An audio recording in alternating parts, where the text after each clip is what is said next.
Simula ngayong araw, bawal na mga e-bike at e-trike sa mga pangunahing kalsada sa Metro Manila. Marami ang agad na sampulan. Live mula sa EDSA Ross Boulevard nangungun sa balita si Mon Gualvez. Mon, gaano karami ang nahuli?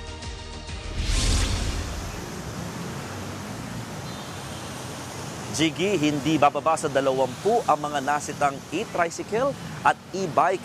Diyan pa lamang yan sa EDSA at Ross Boulevard sa Pasay.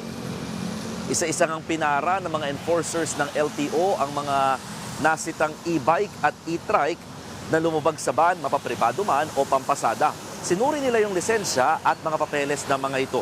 Nung una, pinagbigyan muna ng LTO enforcers yung mga nahuli. Sinita lamang sila at pinalaan. Pero pagsapit naman ng hapon, dito na tuluyang tinikitan ng mga enforcers yung mga nadat ng e-trike at e-bike. Ang ilan kasi sa kanila, tila ginawa ng terminal yung bahagi ng National Highway.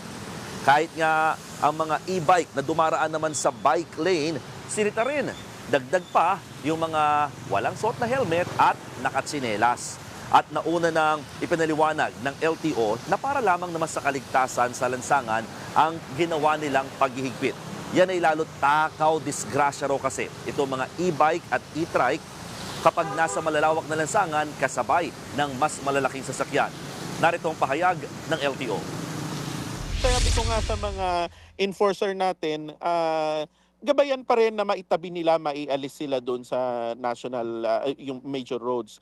Pero yung mga matitigas ang ulo na yun nga nagka-counterflow pa, hulihin na yan. Yung iba naman may lisensya, yung iba naman at wala talaga silang lisensya, ay mai-impound po yan. At Mons, itong napakaraming e-bike at e-trike ngayon, no? Saan sila pwedeng pumasado, bumiyahe, itong mga sasakyan na ito?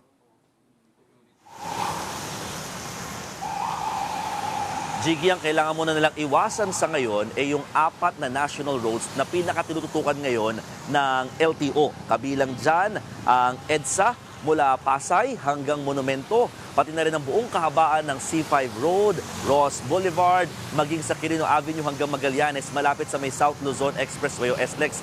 Yan kasi yung mga 4 na natukoy na national roads na madalas nakikita nga itong mga e-trike at e-bike na bumabiyahe. Technically, dapat sa secondary or inner roads lamang daw pwede itong mga e-bike at e-trike dahil sa mga iba pang mga national roads. Hindi man sila tinututukan ngayon, susunod na rin naman daw yan ng ahensya.